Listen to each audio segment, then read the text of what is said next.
Bertemu kembali saat menjelaskan alasan Mahkamah Konstitusi memanggil 4 menteri. Hakim Konstitusi Arief Hidayat menyebut Pilpres 2024 lebih hiruk-pikuk ketimbang 2 Pilpres sebelumnya karena ada pelanggaran etik di MK dan cawe-cawe Jokowi seperti yang didalilkan pemohon gugatan.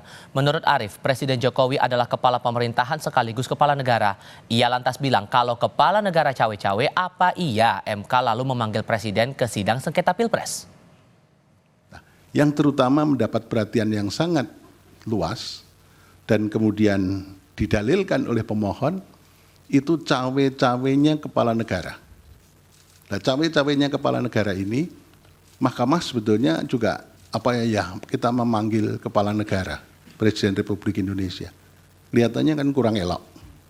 Karena presiden sekaligus kepala negara dan kepala pemerintahan. Kalau hanya sekedar kepala pemerintahan akan kita hadirkan di persidangan ini. Tapi karena presiden sebagai kepala negara, simbol negara yang harus kita junjung tinggi oleh semua stakeholder, maka kita memanggil para pembantunya.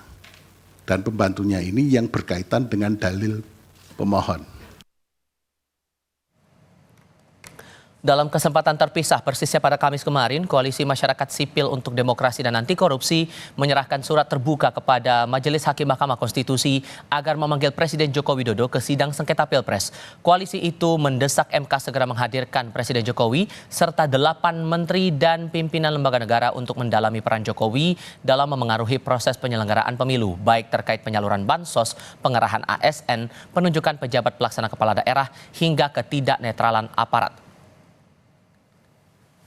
Kami menyampaikan surat terbuka yang isinya meminta agar Majelis Hakim Mahkamah Konstitusi menghadirkan dan meminta keterangan dari Presiden Republik Indonesia Pak Joko Widodo dan juga 8 menteri dan pejabat kementerian atau lembaga yang kami pandang sangat penting keterangannya untuk didengarkan di dalam persidangan PHPU pada hari-hari ini.